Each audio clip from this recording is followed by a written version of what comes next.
Welcome, everyone. I'm Nhien Vuong. I am one of the ministers here at Unity Temple on the Plaza and the lead minister for this interspiritual service. And for those of you who may not be aware, we are in the midst of a 9-week lesson series on the Enneagram called the Multi-faceted Face of God.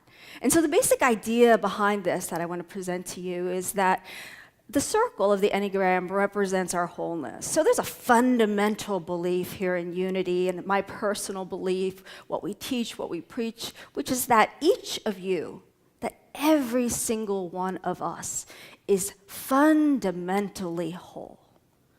At the same time, each of us comes into this life with sort of a predisposition to have lost sight of one facet of that unity or wholeness or oneness.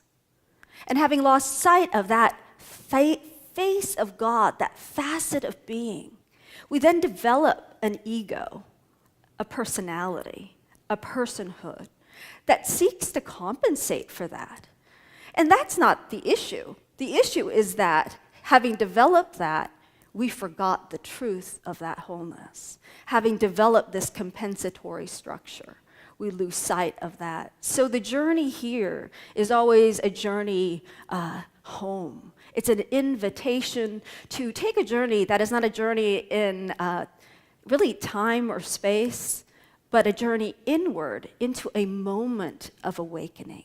So that's the purpose behind this entire series, and we just look at it from 9 different faces or ways in which we become deluded about who or what we truly are. So we have an interspiritual service, by the way, here, which means that while Unity is both historically and culturally grounded in the teachings of Jesus, teachings such as love, grace, and forgiveness, rather than the teachings about Jesus, right? We actively, consciously embrace practices and principles from the world's religious and spiritual traditions, understanding that they can deeply inform our own spiritual belief system and practice. So interspiritual, and it also means that whatever the minister says up here is not gospel, and that you could contradict what we want. Decide for yourself what you believe, especially today, because the holy idea that we'll be exploring is the idea of holy truth. And I would encourage you, if you don't already, that if a minister starts talking about truth up here on the pulpit, to question it and vet it for yourselves. And so that's my invitation here.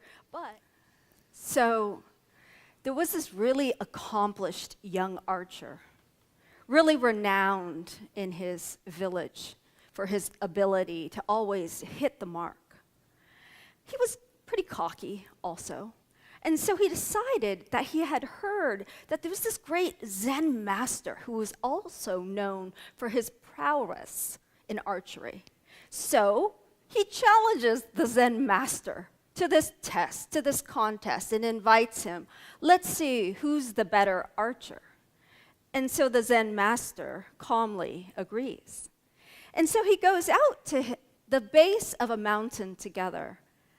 And then the young boy, cocky, whips out his bow and arrow and just goes, phew, boom. In the distance, there was this target, and he hits the target smack in the middle of it. And he looks at the Zen master with that little smug grin on his face. And then he pulls out another arrow, does the same thing. The second arrow splits the first arrow in half. He's that good. And so he turns to the master. Your turn, he says. And the Zen master calmly bids the boy to follow him up the mountain. And so up they go together, climbing over these rocks and round corners and turns, and then finally, they reach this big crevasse, this big gap, this chasm. And across the chasm lies this big log. But you could tell just how it's situated. It's old and it's very unsteady. And so as the boy watches the Zen master proceeds to calmly walk out onto the log, stands in the middle of this log, points at a tree way far in the distance, shoots his arrow, hits the center of the tree, and turns to the boy. Your turn. The boy is standing there on one side, right, looking at the log and can't even stand still. He is shivering and shaking because he is so scared. Standing there, he realizes that he can't even walk onto the log, much less shoot an arrow from it. And in that moment, he conceded, right? But the Zen master very gently and kindly turns to him and says, you have tremendous control over the bow and arrow, but little control over your own mind, over yourself. Power and control are core issues for the type 8 on the Enneagram. Of course, there are issues for each and every one of us, but we could not have a talk on the type 8 without having a talk that is about the need for power and control. Illusory because it's about power and control of the objects and of the people in the world. The type 8 on the Enneagram and the point 8 on the Enneagram as a map of consciousness, which represents this aspect of consciousness that lives in each and every one of us, is the point at which there is sort of a way in which we seek to control the world, but really are out of control within ourselves. And the need is to find this thing within ourselves. Perhaps that's not that which controls ourselves, but something different. And that's what I'll explore with you here today. There is a part of this in each and every one of us, but as I like to say each week, the type 8, the personality 8, takes this aspect the most personally, makes it their personhood around being in control and being powerful. And so we'll explore this from, again, a spiritual dimension and explore both this holy idea that the 8 has lost sight of, which is holy truth, what it means. We'll explore the virtue that the 8 has correspondingly lost sight of, which is the virtue of innocence. Perfect topic for today as we proceed to, into the Christmas season here. Having lost sight of the holy idea of holy truth and the virtue of innocence, the compensatory egoic structure that this type creates is one in which there is a mental fixation, which we call the habit of mind, if you will, egoic fixation, which is of ego vengeance. And I'll elaborate on what that means. It might not mean exactly what you think it means. There's an egoic orientation toward seeking vengeance or revenge. There's a deep anger embedded in the personality system of the 8 that mirrors what all of us feel. It's just a bit exaggerated in the 8, if you will. And then correspondingly, there is an emotional habit. It's called traditionally the vice. But in modern parlance, we could probably just call it a habit of emotion that the 8 is like drawn toward, and that is the vice or habit of lust. And we'll explore again how that expresses through the personality type 8, but really at root through all of us. So again, each week, this type just exaggerates or highlights these aspects of consciousness that live in each of us in some way. So today, in 3 parts, we'll explore this. We'll begin by looking at the personality structure of the 8. And so within that, we'll look at that lust and that ego vengeance, so the habit of emotion and the habit of mind, and we'll explore what that looks like. But we'll go deeper because this is not about going, oh, well, these are, things that we want to maybe not do so much, and so let's just stop doing them. Those of you who have tried that method know that that doesn't really work. Instead, we go the spiritual route. The idea is if you develop this structure, this way of coping in the world because of that face of God or being or reality, the face of the absolute that you lost sight of, then there is this welcoming back of this knowing of holy truth. That one facet of reality that the 8 in particular has not lost, but lost awareness of only.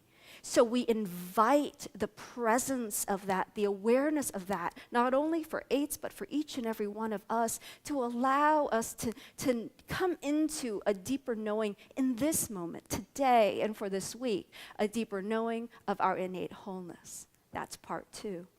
And in part 3 today, what we'll explore is how the virtue of innocence, as we embody and embrace that holy truth, that face of God, that there emerges a natural, an innate, not something we have to claim or become, but something embedded in the very fabric of our being, which is innocence, the innate innocence that is the root of all of us. Again, here in Unity, we do not believe that we were born in original sin, but that we were born as original blessings. And so we come back into this remembrance of our innocence, our own, and that of each and every person in this room and each and every person in the world, politicians included. So, just to highlight my point, these 3 aspects. Let's start with lust, So because, we want to talk about this in church, right?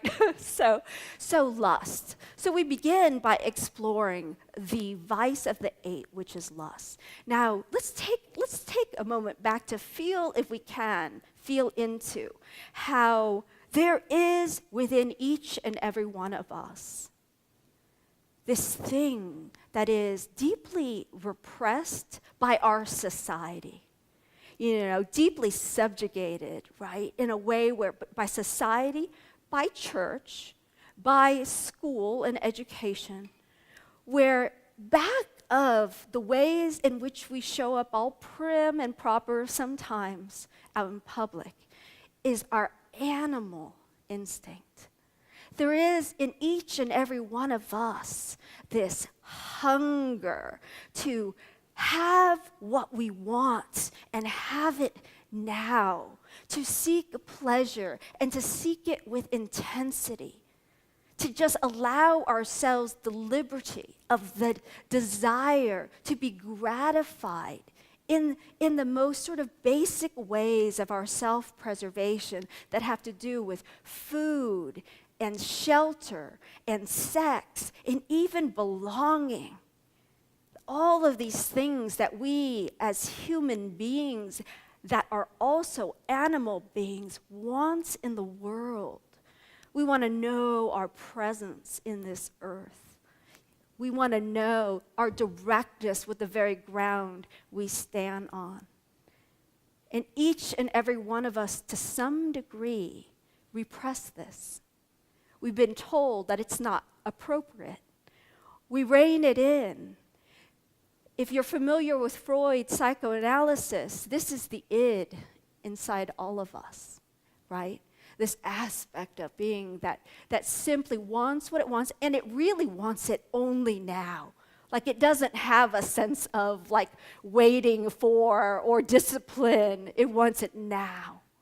And so I invite each and every one of you to tap in, if you can, to that very visceral, felt sense, to give it permission in this moment to be. To allow it. Maybe you might want to even bring forth a memory of a moment when something happened, whether it was like sexual desire in your childhood, something where you're like, oh, you can't have that.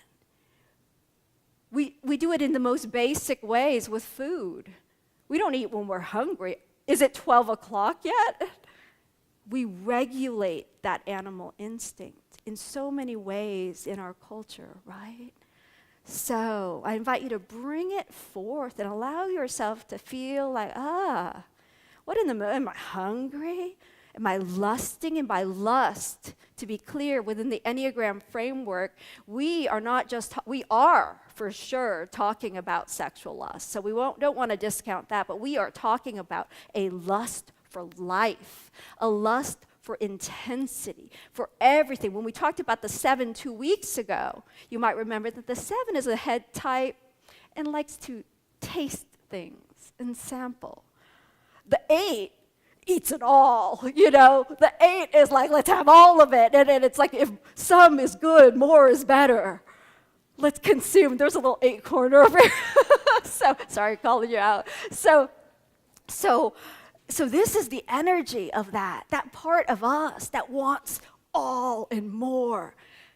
And yet somehow never feels totally satisfied. So let's go get even more and give even bigger, right? And so that piece in all of us. So lust then is really about that aspect. Now, ego vengeance. I'm going to take a step back. Why vengeance of all things? We're going to relate it a little bit more to the holy idea that the type 8 has lost sight of, but I'll touch a little bit on this.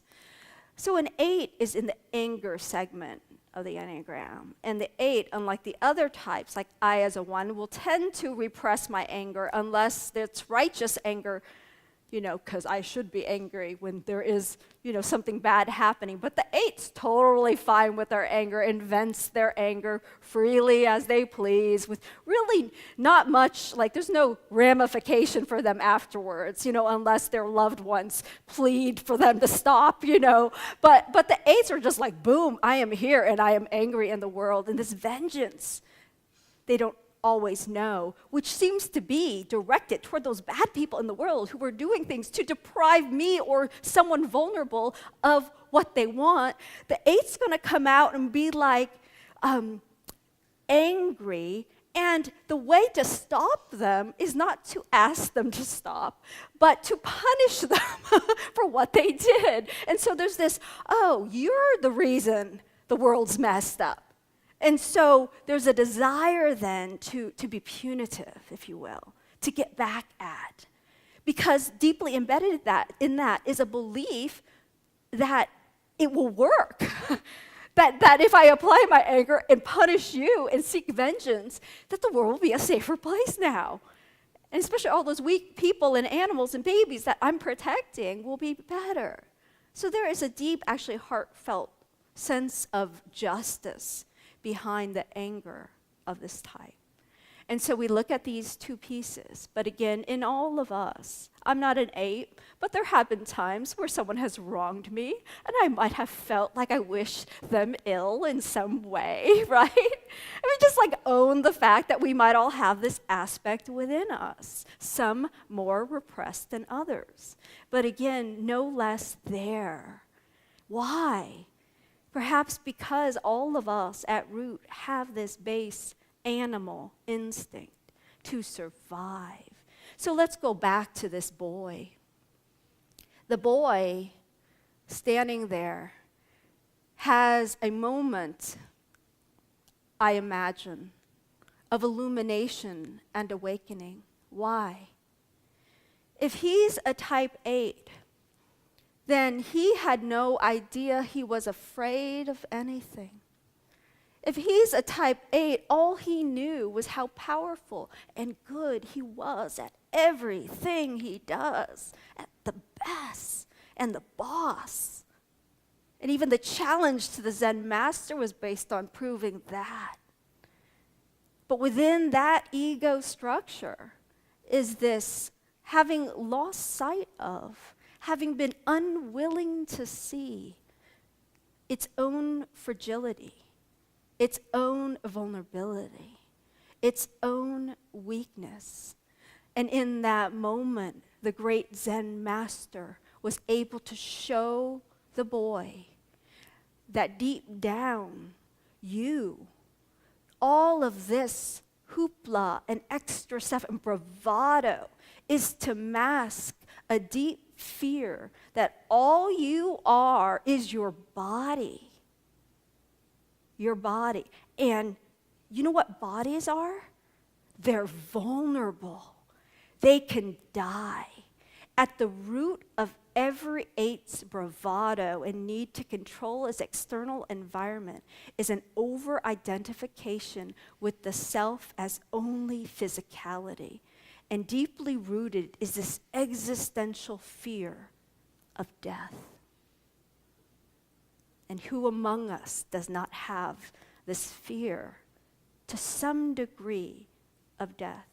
And only eights who have begun their conscious journey even know they're afraid of anything, even know that there are places where they feel this weakness and fragility, this tenderness that is rooted, if you go deep enough, in this belief that this thing, separate, is all I am, because the world is not a world of oneness, but a world of duality.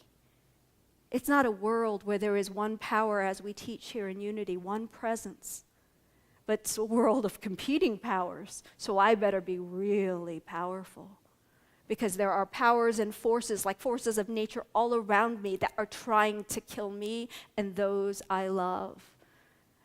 And so I'm pissed, and I use my anger to protect myself and those I love. But what happens when we start to over-identify with this?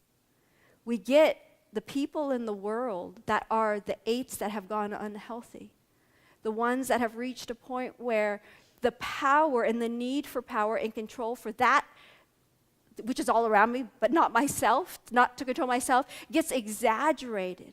But if we can understand the deep fear behind it, there's a deep fear of the vulnerability of its own being that arises in, oh, I'm going to take big space. Don't even get near me.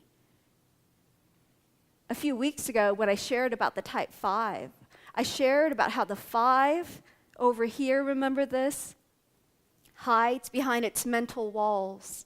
These brick walls, doesn't go and live in the world, but instead puts picture books up and reads about the world, right? The 5 lives behind this brick wall, and I was reflecting on this. I'm like, oh, so if the 5 lives behind a brick wall, the 8 lives behind like a barbed wire fence, basically, right? Why? The world is dangerous, but also this. There is something within the structure that says, if you could get through that, maybe you're strong enough for me. Maybe you can ally with me. And so if you meet an 8, and the first thing they do is punch you, it might be that they're trying to find out if you could be their friend. You know? I mean, truly, there's a way in which the 8s vet by testing whether you can hack it and handle it. And those of us who don't know the Enneagram might be a little shocked and might run away. But those of us who do understand that we are being tested, that we are being vetted, that whether it was a psychological or physical punch, it is some way in which there is are you going to be strong enough? The world needs strong people. Are you going to be strong enough so I can lean? Because there is a deep fear. Imagine, we all have the same needs, the vulnerabilities and the weaknesses. But if you've lived all your life denying them, your needs are going to be pretty massive and big inside here behind the barbed wire fence. So you're going to need strong people to come support you. They have to be tested. Yeah. So what's the solution to this for the 8? The 8, and all of us who might create at moments in our life these barbed wire fences, these ways in which we demand that people prove that they can be here for us by kind of doing the opposite of what we might think is an invitation to love, right? A misguided invitation to love, if you will. What is the cure? The cure is not to just stop. Again, how many of us have tried the 8 with all its will and willpower can't stop this? But instead, we go back to the remembrance of something deeper than the personality. In much of the Enneagram literature, there's the classic example of the acorn. Oh, the egg is a great analogy too, of the shell. But the acorn, in order to grow into the fullness of its true power, has to crack open, right? And crack open, and then something within it, something that is true within it, emerges. And for the 8, there is the remembrance of the holy idea of holy truth. So what is holy truth? Remembering again that we're not saying this is the truth, but we're saying that from the Enneagram framework, all the faces of God, they happen to call this face the face of holy truth. And so I invite you to consider to what extent you might believe this, that the profound truth of existence is that there is only beingness itself, that nothing is separate from anything else. And I was about to say that the truth of existence is oneness, but those who have read some of the Enneagram literature say that even that takes us out of what we really mean. Because when we say one, something in us is also like one and then something outside one. Like almost like one within a framework of the numbers, right?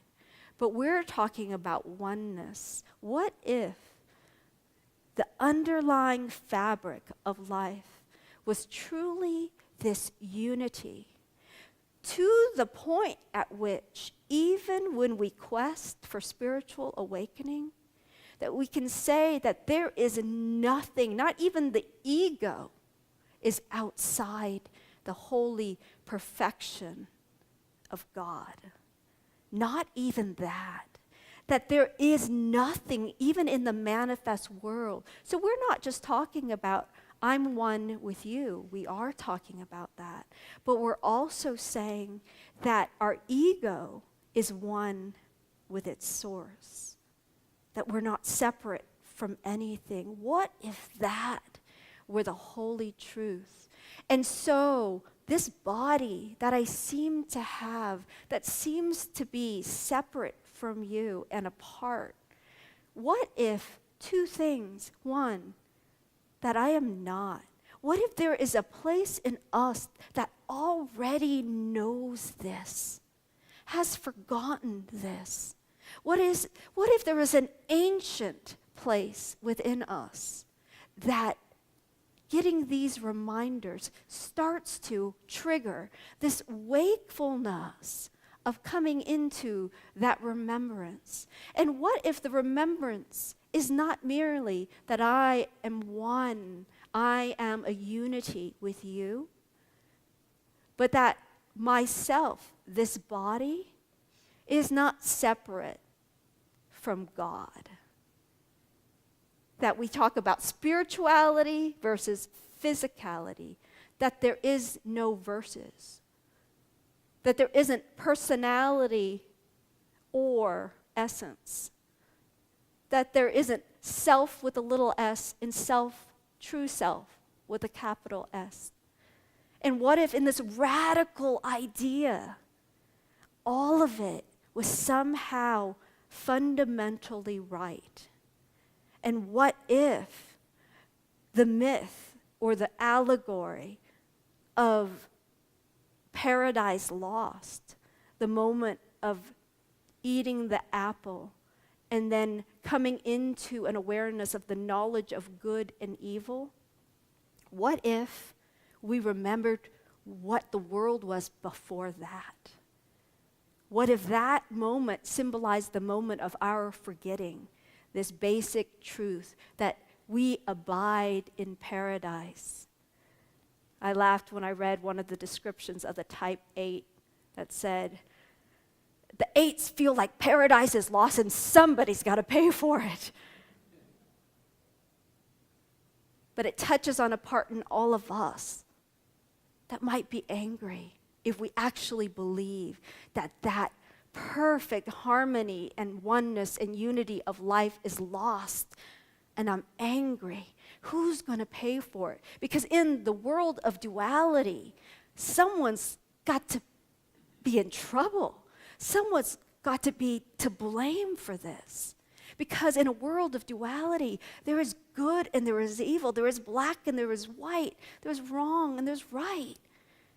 And so that reinforces this idea that I've got to be strong because there's a world where evil's over here and all around.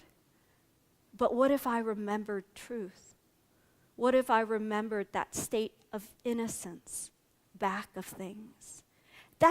If you're an 8, you're probably free, not so, no. Like there's a little bit of, like the idea maybe, but no. The world is dangerous, says the 8. I can't do that. And then when I do it a little, I get hurt. But that's the part of us that doesn't know what the Zen master knows, which is, I am one with all of nature. I move on to this log with that awareness, and I move on to it with peace. It is not me trying to do battle with nature. It is not me competing with life. It is instead the part of me, the Zen master, that knows. And so the invitation for all of us is to come into the remembrance best we can, even in jagged ways, because really, who doesn't believe to some degree in this fundamental separation, that holy, but if I don't keep my guard up, it's like the world will hurt me. And hurt me in irreparable ways. But keeping my guard up is actually what keeps me from remembering my oneness and my innocence and that softness and my wholeness, the wholeness represented by the circle. And what does it also do? It keeps my relationships hard. Because what happens when you have to repress your vulnerability and your innocence? What happens is not only is that soft and tender part in us never, ever hugged and cared for, because no one freaking knows you need it. You don't even know because you're not conscious to it. But the other thing that happens is that you can also overcompensate. And how many times, if you're an 8 or really anyone who's expressed anger, over-expressed it in ways that hurt the people you love? Because if you're so deluded as to your own vulnerability, and you build up the strength in order to compensate from it, and you keep building and building, you don't know when to stop. You're so out of touch with the amount of strength you actually need that you go overboard to get the things you want, even if it means walking over everyone. You're not evil. You just don't know. You've forgotten.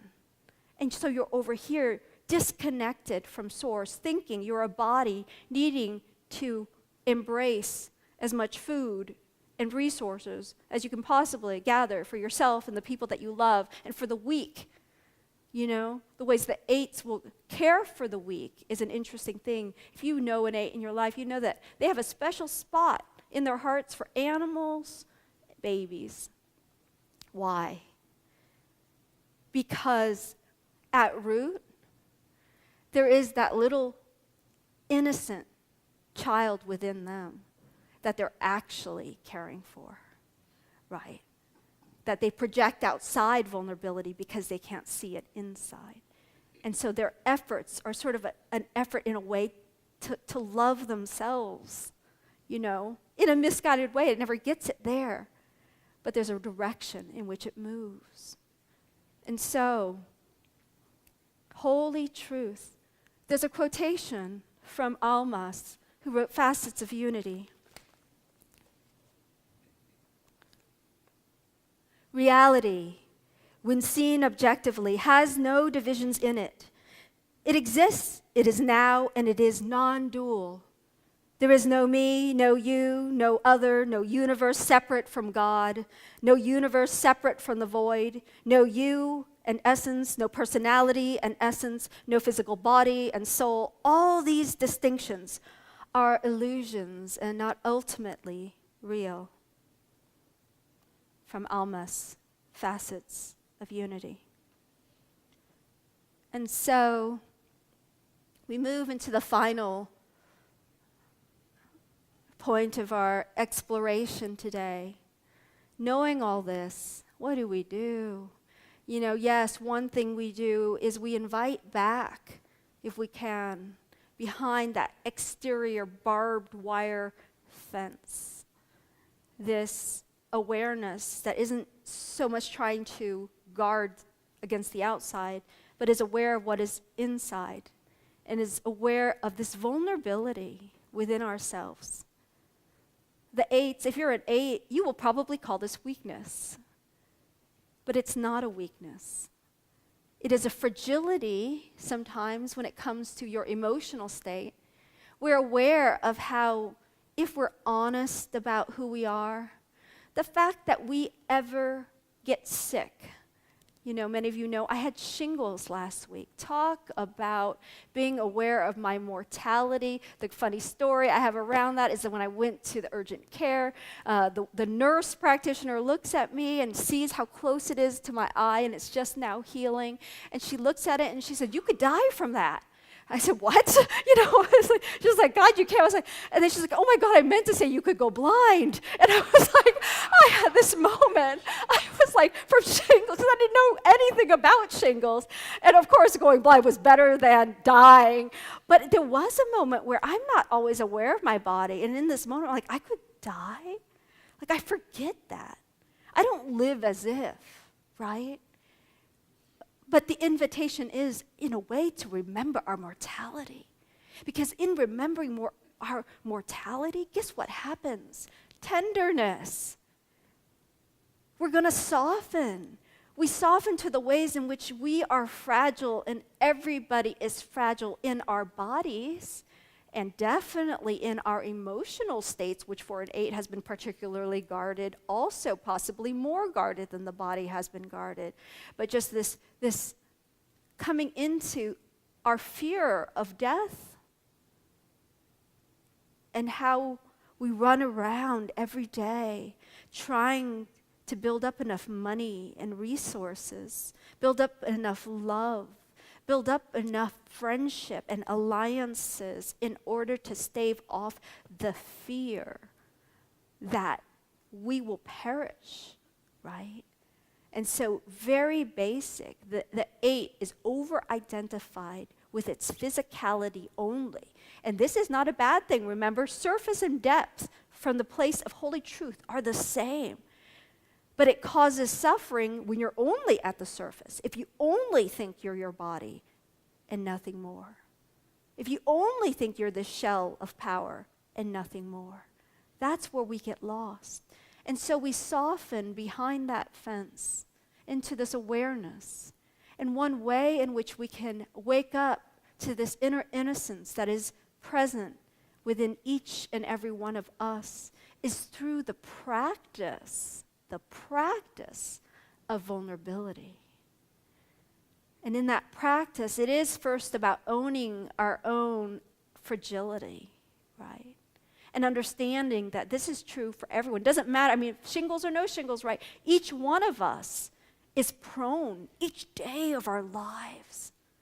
And then some of us move it a step further and say we are identified with our personality. And so sometimes the car cutting me off, I don't really feel threatened physically, but my ego is like, you did not respect me. And so therefore I feel threatened as to my personhood. And so there's this second identity around our emotional, psychological personhood that we can still protect instead of going, oh, I'm angry because I felt threatened. That's why I'm really angry, because I felt vulnerable. Because if you don't respect me, then oh my God, I better be more guarded as I drive, right? More guarded, as opposed to, what if I can just lean into life and trust that there is a flow of this universal oneness that is a fundamental part of my life, that there is truly no one and nothing that is against me, that there is only one power and one presence, as unity teaches, one power and one presence active in my life and in the universe, Spirit, God the good, in all, through all, and over all.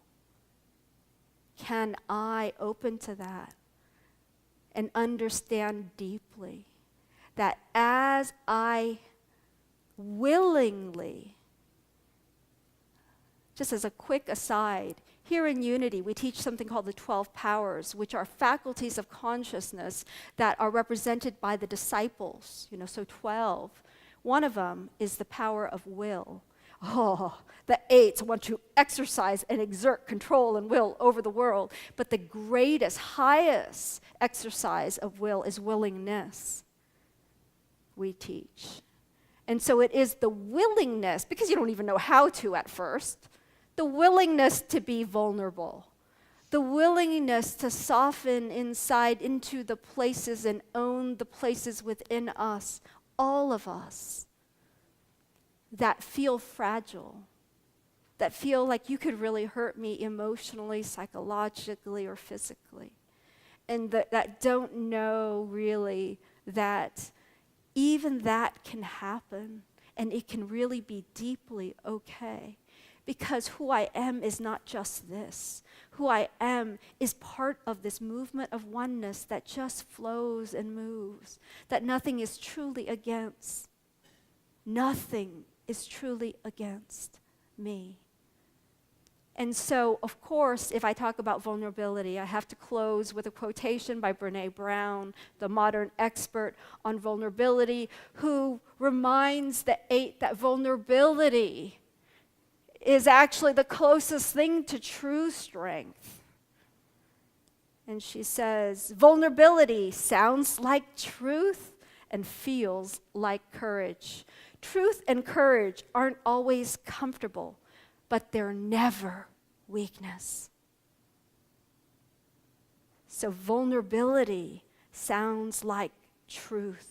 Come back to what is true. It feels like courage. The most courageous thing we do often is to reveal that in us which can be hurt or feels it can be hurt by you.